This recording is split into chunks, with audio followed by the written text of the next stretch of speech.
joining us this evening. Today we're going to be talking about sustainability as a strategy and how to build meaningful brands for the future. We're going to be illustrating the how by so many examples out there, and then at the end of it, we're going to be doing a quick exercise together. But before all that, please allow us to introduce ourselves. I'm Sami Hamaidan. I'm the co-founder and managing director of Blue Hat. We're a design and innovation consultancy. We're all about empowering businesses and helping brands succeed and innovate. And with me today is Judy. Hi, I'm Judy Mamadi. I proudly serve as the co-founder and innovation director at Blue Hat. We specialize in business transformation, service design, and strategy consulting. I'm very happy to be with you here in Madrid. So, yeah. Let's start. So the first question that we need to ask ourselves, why do we build meaningful brands for the future? And why did you decide to join this talk today? Well, there are plenty of reasons. For starters, you have plenty of legislations that might affect your business. You have plenty of legislations that might be forcing you into adopting sustainability as a strategy. Some of the legislations would be giving you incentives for you to venture into sustainability. From a market perspective, Generation Z and Generation Alpha, they're all about sustainability. If your brand is not adopting sustainability as a strategy, you might be cancelled, they might be supporting your competitors. So it's very important to think about them because they're all about the future.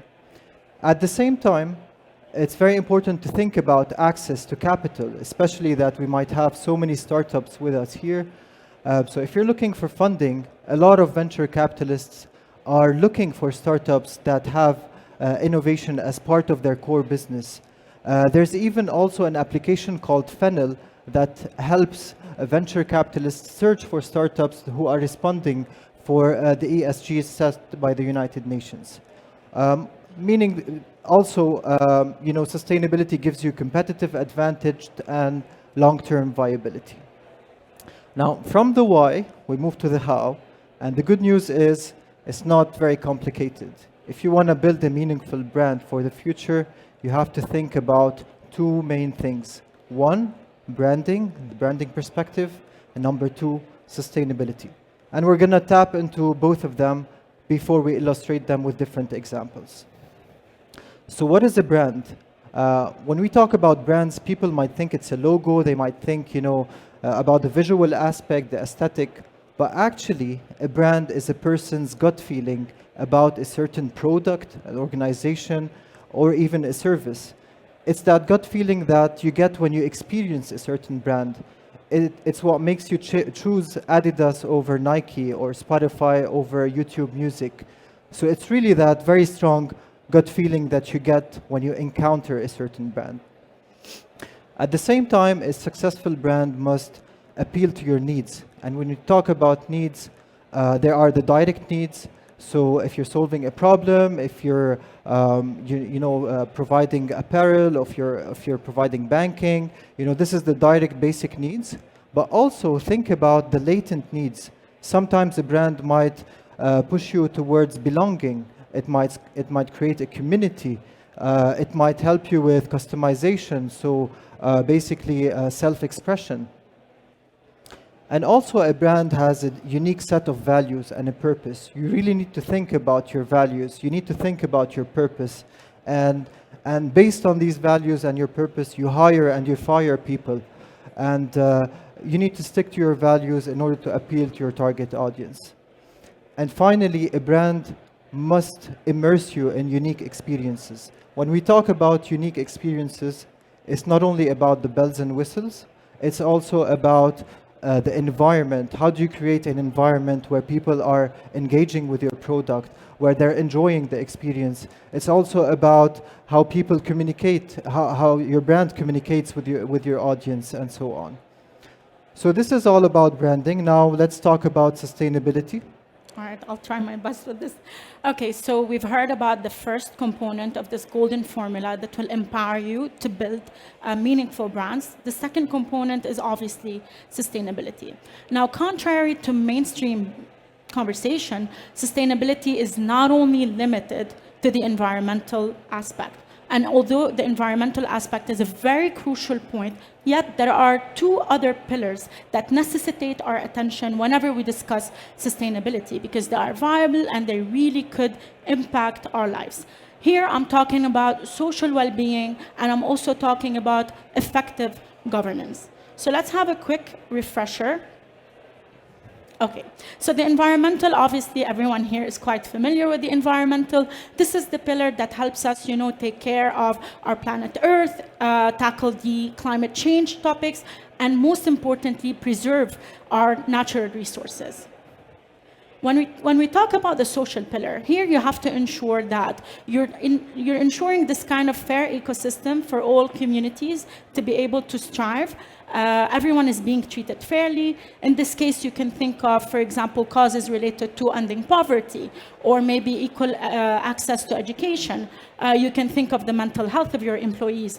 All of these can also contribute to sustainability.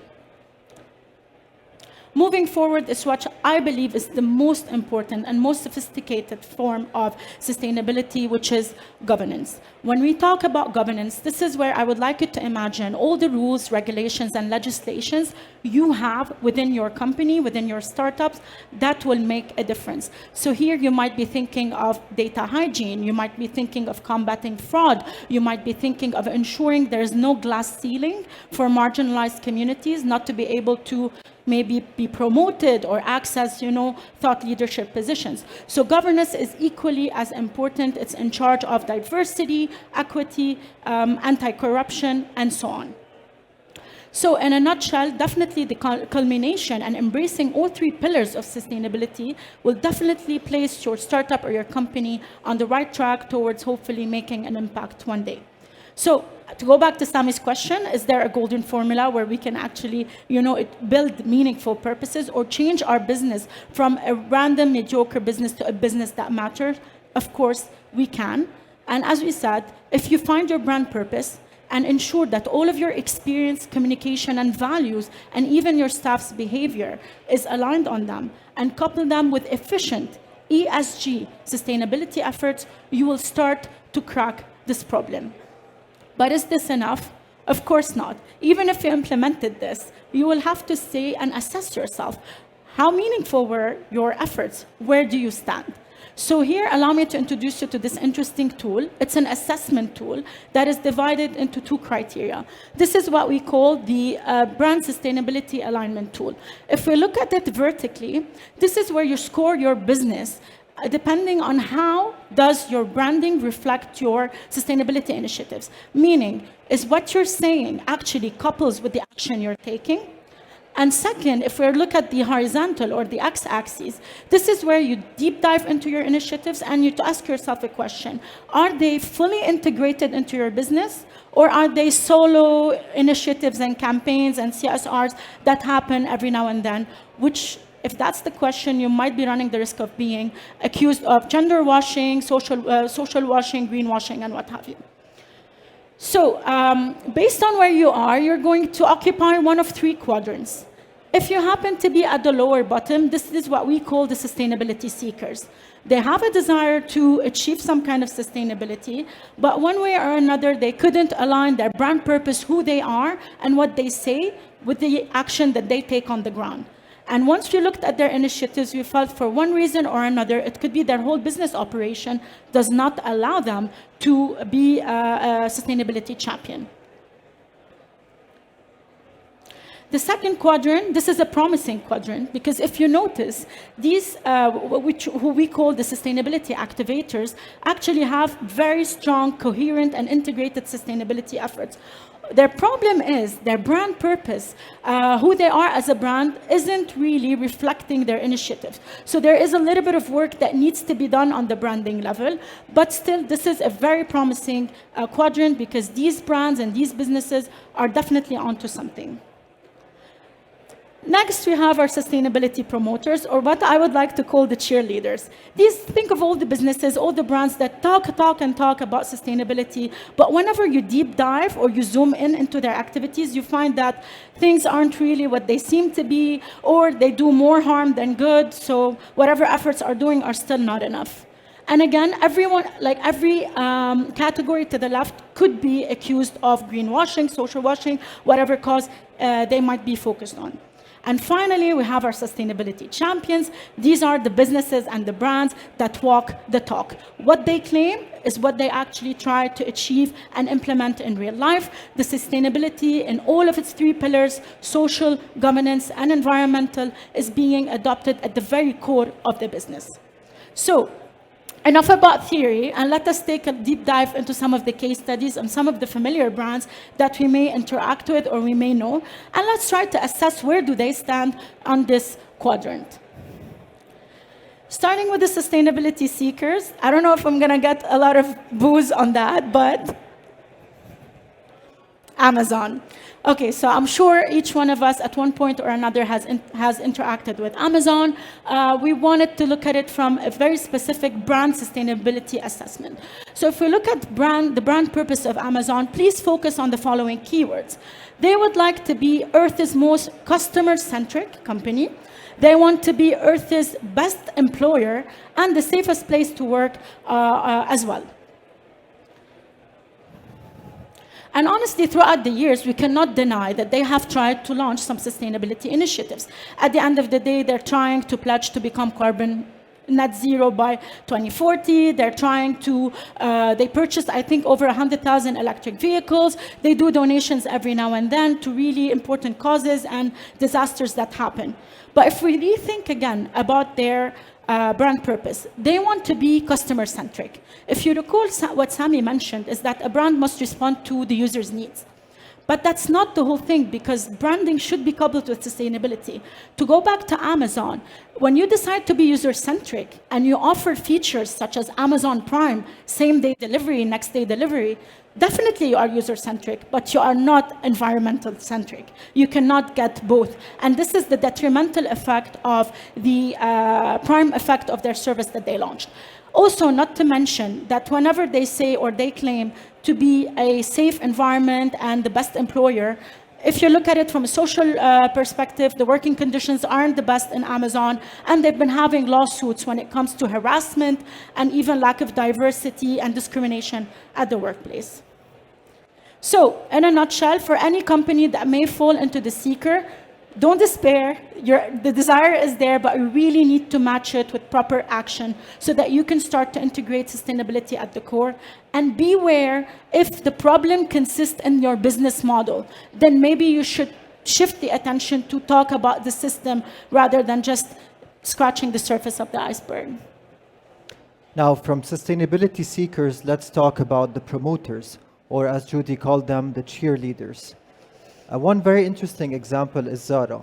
I mean, if you look at Zara's core brand purpose, it's all about trendiness. It's all about inspiring their audience. But also, they've infused in their brand purpose this idea of responsibly crafted fashion. And if we look at the sustainability efforts they've done, they've been doing plenty.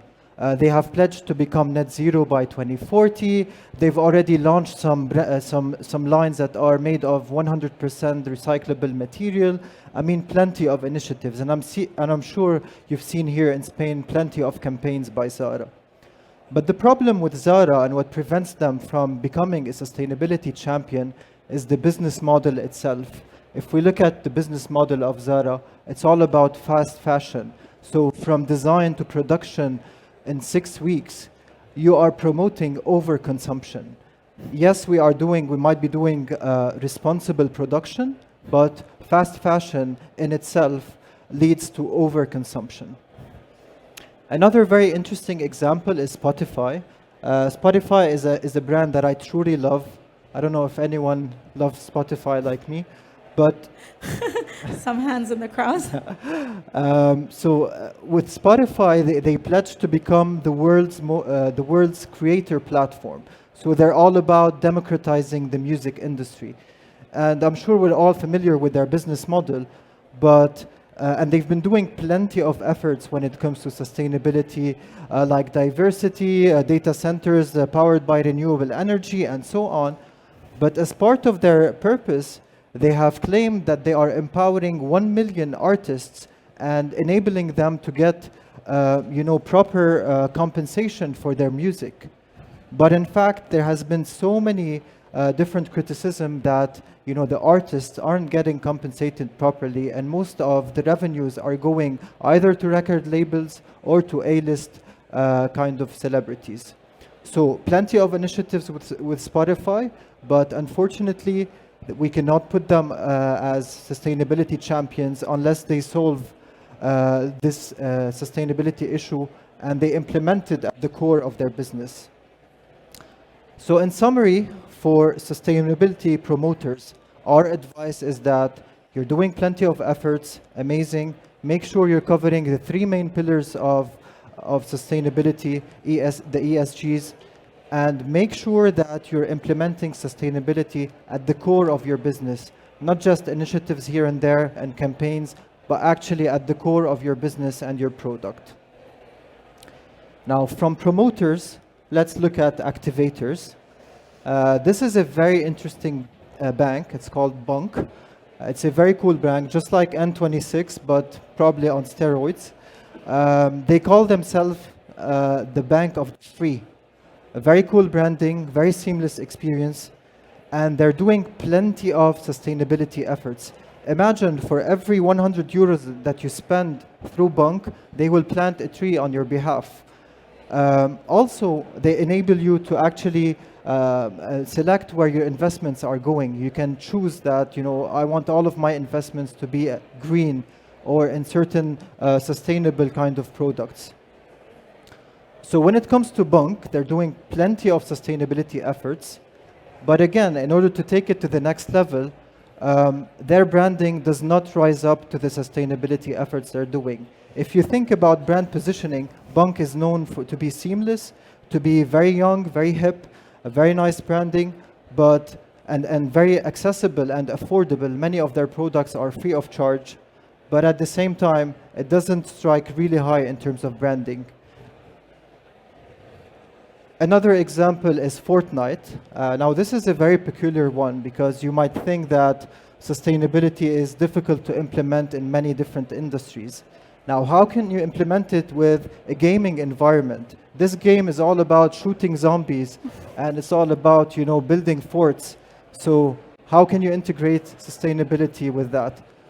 So they've built some very interesting versions of the game, whereby while shooting these zombies, you can actually learn indirectly about sustainable farming. You can learn about how societies can be self-sustainable and how economies work.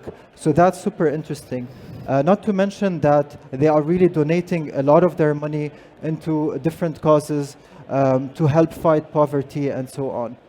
And the platform in itself, it really reflects freedom of speech, and it enables the community to interact with each other and to be more creative. So this is a super cool example, but at the end of the day, if you think about Fortnite does not strike you as a sustainability brand. So if for them to become champions, probably they have to redefine the whole game. But I mean, it's good and inspirational to see how different industries are adopting sustainability. So finally, piece of advice for sustainability activators. You're doing a great job. Amazing. Just make sure you are integrating these sustainability efforts at the level of the brand, okay? And that you are covering the wide spectrum of sustainability efforts from environment to governance to social. All right, so we move on with the last section of our quadrant, which is the sustainability champions. Let's see if maybe some of the brands that you love can make it here. So we cannot talk about sustainability champions if we do not mention Patagonia. At the end of the day, they just donated the company last year, which is worth $3 billion to an NGO that focuses on environment. No other competitors, no North Face or indirect competitors such as Adidas, Nike, you name it, can claim such a position. But beyond all of that, their efforts to work on sustainability at the level of environment, what's interesting at Patagonia is very early on, the thought leaders knew that the planet Earth equals the survival of their business.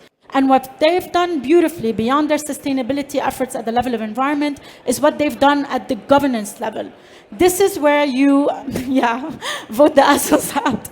Exactly. So when you have a board member in companies or in any startup, what have you, usually these are business people. They're really focused on the profit and loss and the shares and the stocks. Patagonia tried to focus on, just for your ears, tried to focus on advocacy when it comes to the environment, and they tried to ensure that they have activists on board.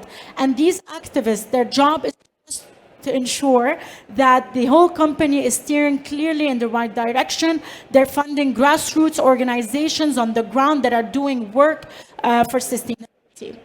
Moving on, the other thing, Patagonia, I don't know if it's my fault or not, is at the level of supply chain. So here, this is where we can think of how they were always getting really rigorous endeavors in order to ensure that they have a transparent supply chain, highly ethical in terms of sourcing. 87% of all materials at Patagonia are actually made from recycled material. More than that, they really won the denim dirty game, which is the most pollutant when it comes to apparel, and they were able to, produce it with 84% less water, less toxic material. So in a nutshell, definitely Patagonia is on the right track of being a sustainability champion. From a retailer, we can move to a software that's been gaining a lot of traction lately, and they support retailers, which is Salesforce. Salesforce is one of the largest, software companies at the moment that is trying to include sustainability initiatives. And very much like Patagonia, they do a lot of green initiatives related to the environment, such as, for example, funding the One Key organization and so on. But let's talk about things beyond the environment that they have done beautifully well. When we talk about a software company that aims to build connections between brands and their users, the issue of data privacy and information and security always arises.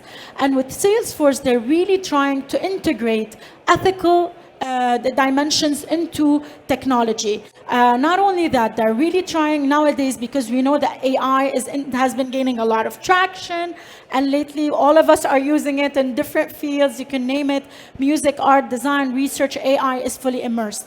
And the issue with AI is, to this date, it's still not regulated. So Salesforce, at the level of governance, they're really trying to fight bias at the level of AI and push for inclusivity and equity in order to ensure that they can positively impact their the industry.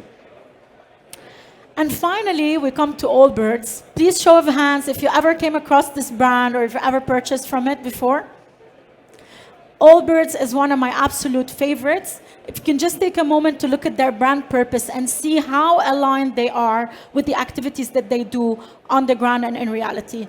Mother Nature made us do it. So Mother Nature made us create, shoes. As a matter of fact, it's true. One of the things that they do beyond the environment, beyond giving back, is, first of all, 100% of Allbirds footwear is made of completely regenerative material. Everything you see was either recycled or made from natural resources. And this innovation at the level of material is something that is being kind of unprecedented, to the extent that recently they launched a joint venture, ironically with Adidas. But what matters is the end result of that venture. They claim to have launched the first shoe that is completely net zero carbon, and they are looking to launch it in the spring of 2024. This amount of R&D at the level of governance within an organization is definitely putting it on the right track to become a sustainability champion. Another thing that they do is they're really obsessed with minimizing the carbon footprint. On their website and their store and every element of the brand, you try to see tools or reports that would tell you about, with all transparency, about their carbon footprint and how from one year to another they're trying to minimize it. And of course, at the level of social, they really take care of their employees. They're always engaging in mental well-being exercises and so on. So for these champions, we can definitely say thank you, because in a way or another, they're trying to make the world a better place. And we only hope that they keep doing more, because there's still a lot that needs to be covered in order for us to, reach a better planet, on the different levels. And we hope from their practices, competitors or even companies outside the field, they can also be inspired, to get on track when it comes to sustainability. So, we hope we inspired you with the different examples from different industries on how to integrate sustainability at the core of your business and at the core of your brand. Here are different examples on this framework. We urge you to utilize it. And now it's time for our exercise. So I urge you to take out your phones, to scan this QR code. This is all about assessing your business and how does it score on the brand sustainability framework. So we're just going to take a minute. It's 11 questions, yes or no questions, very simple. It takes 2 minutes. And then we're going to see the results within the audience, like where do most of the brands score.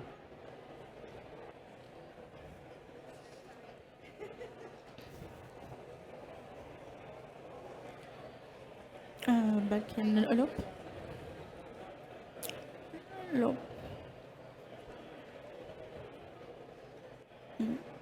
نقلب على تاني سلايد.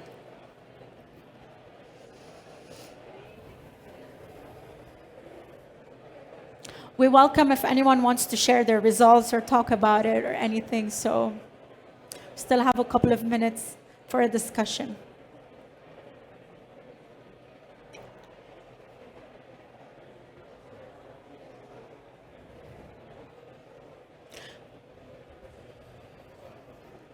Any happy faces? Any sustainability champions? No. Listen, at the end of the day, really, it does not matter if you are a large company or a startup, and it doesn't matter if you are in the tech industry or not. What matters for you today, if you can take one key takeaway from all of this, is that, of course, when it comes to sustainability, the environmental aspect is the most pressing. But if you feel at this point there's some kind of like limitations within your industry or business operations that does not allow you to go, to the extreme when it comes to environment, please do not forget other aspect. Sometimes taking care of your employees and their mental health could be something that you can do. Ensuring marginalized communities within your businesses can have access to leadership, it could be something that you can also do, and this is a sustainability initiative. If you look at your cities where we live, our communities, we can empower them, can also be another attempt towards sustainability. And don't forget the legislations and the regulations within your company that matter the most. You might be able to do any kind of advocacy or lobbying when it comes to governance and really changing lives and making the world a better place. Okay, we'll give a few more seconds. We already have 36 responses. What's the result? Okay. Okay.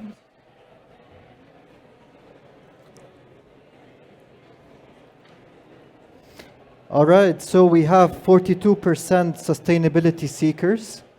So okay. aim higher. You're onto something, so yeah, don't worry. Yeah, and 15% sustainability promoters. So perfect, many cheerleaders. 15% sustainability activators. Keep it up, just boost your branding. And finally, 27.7% champions.